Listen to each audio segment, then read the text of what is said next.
A very good afternoon to all and all who have gathered over here in this congregation. Myself, Godly Sam, full name goes to Godly Sam V. It's been a great honor and a privilege for me to address you as an alumni of our prestigious institution, Advice National Overseas Education Consultants. Today, in this session, we at Advice, we don't really mean a one-way radio type conversation. But instead what we mean is like an interactive session so that I'll be able to clarify most of your doubts as you're on the final thresholds of your departure. So initially, what I'm going to discuss about here is my personal experiences over there in United Kingdom as an overseas student. So when it says initially, I should have to start the way say from the very initial day. So as I've told you earlier, I've completed my bachelor's in business administration right from here in Trivandrum. So immediately when I finished with the same, by the guidance of Advice International Trivandrum branch, I used to go over there to United Kingdom to pursue my Masters in Business Administration with Gloucester University at Cheltenham, which I could find, a real business experience and a real learning experience over there. So, starting from the very initial day, I haven't got much memorable experiences inside the aircraft. It's like, despite being the fact that I used to watch the movie, The Japanese Wife inside the personalized screen inside the aircraft. And when I was in the final thresholds of my landing, heading over to London Heathrow Airport, I got a message from the pilot's cabin saying, I guess we're nearly gonna reach to London Heathrow Airport, and a personalized picture message in my personalized screen showing the route map which we have covered so far. And looking into that, that was the very first time I felt like I'm really away from the home. So immediately when I landed over there in United Kingdom, in London Heathrow Airport, I was directed towards the checkout counter from where I'd been asked for X-ray report and the doctor's diagnosis report and everything. But very unfortunately, I had to keep my X-ray report, X-ray film stuff in my goods baggage. So in this threshold, I have a piece of advice for you guys.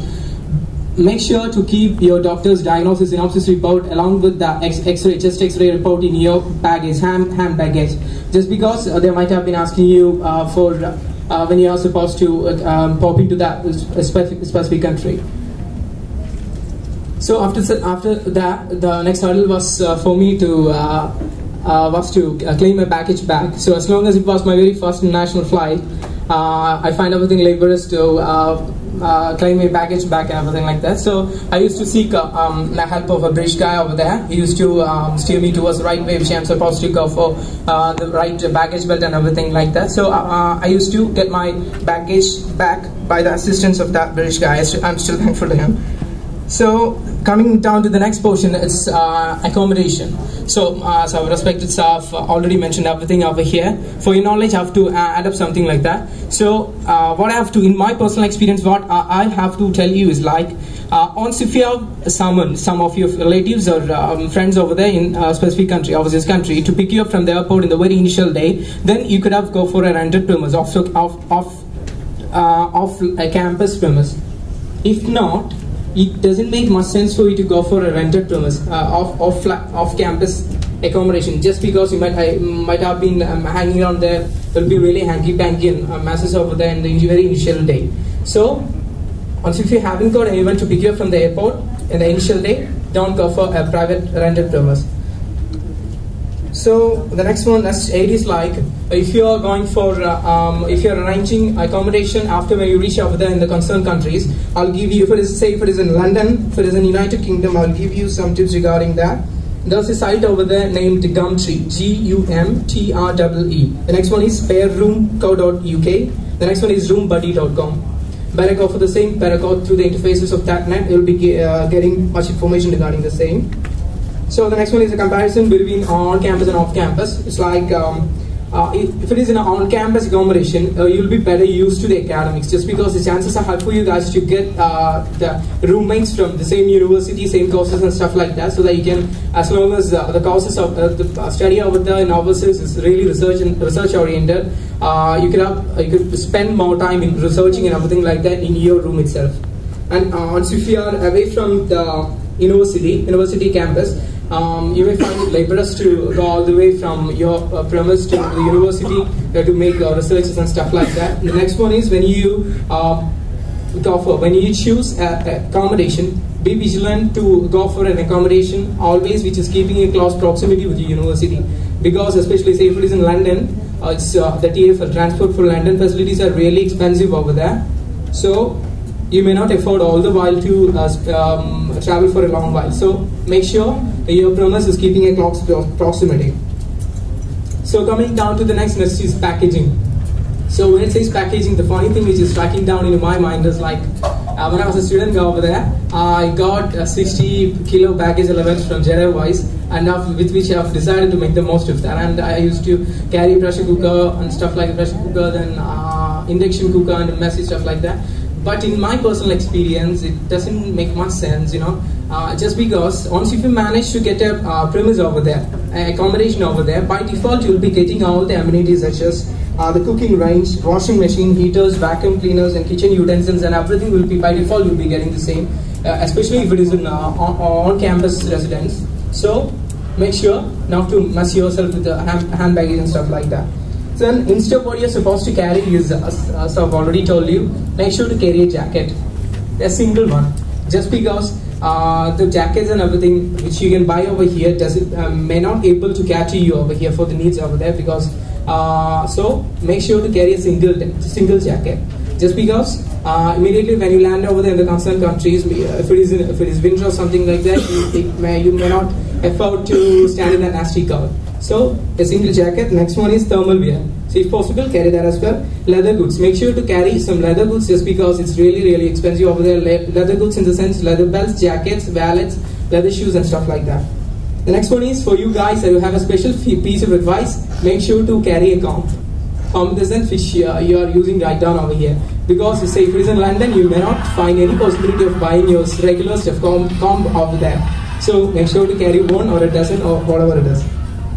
The next one is medicals. Medicals in the sense, as long as you are the only one, you have idea in regards with your physical condition and stuff like that. Make sure to carry your medicines along.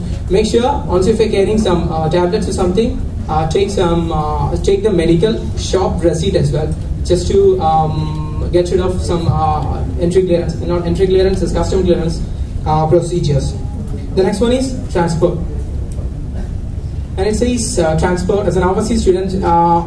If you go over there to any of the overseas countries, the choices are like, the first one is bus, the next one is tube, or a bike. Bike in the sense, the bicycles are so-called bikes over there. So bikes and car. Bus, say if it is in London, the buses and tubes are coming under the same transportation system, which is called a TFL, Transport for London. So I'll give you a brief description regarding how you're supposed to approach for oyster cars. Oyster cars in the sense travel cars. So whenever you pop into the concerned country, say if it is in London, as I'm from London, I used to study in London, I'm counting with the points in London.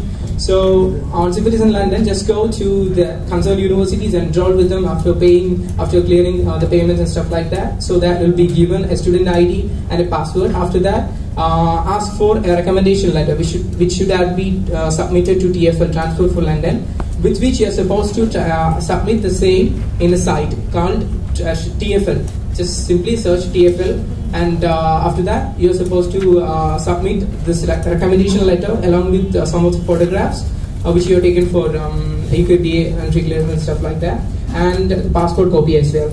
So whenever you submitted the same, hopefully you will be receiving a free Oyster card within a couple of weeks. I think a couple of weeks, I don't know what's happening right now over there. So probably a couple of weeks you will be receiving the same, with which you can buy 50% discount for traveling in tube. Tubes are called trains over here, so called tubes over there. So tubes and trains as buses as well. So coming down to the next is plagiarism. As everything is mentioned over here, plagiarism, I think, okay. So to have two types of plagiarism. First one is collision and next one is plagiarism. Collision in the sense, if the college authorities could find any symmetries between your work and some of your colleagues, some of your peer groups, that is simply called collision. So that you both will be asked to sit on their cabin for a few hours, and they'll be probing and discussing with the same. If they could blame you, like if you are the one who have committed a mistake, then you will be caused and punished for the same. So please be vigilant and make sure not to pick up for plagiarism or collision or something, anything like that. Plagiarism, all of you know, if it is similarity between any other authors, any other websites or stuff like that. So get rid of the same. The next one is life in campus. Are you okay? It's okay. I know limitation is the reason for the acceleration phase of my presentation. I really owe you an apology.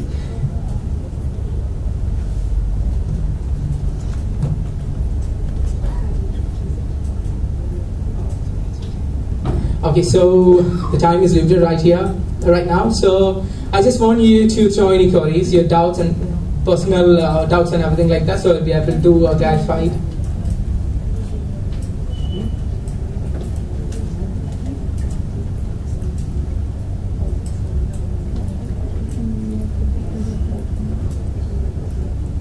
So it's like I've got 2 more alumni to share their experiences over right here with you. So to be better for you to ask any queries and doubts, something like that, so that they will be able to clarify it.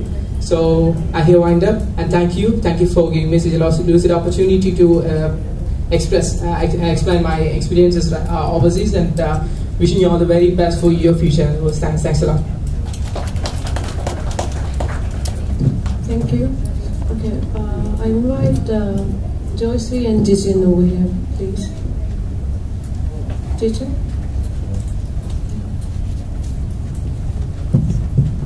So after this, we'll be having an interaction section where you can ask anyone enough, you can ask questions and you can clear your doubts. Good evening, everyone. The staff and members of Advice, the parents and the students who are going to abroad. A very good evening again. My name is Joyce Mani Raju. I went to UK in 2008 in September, and at that time it was quite easy to get there.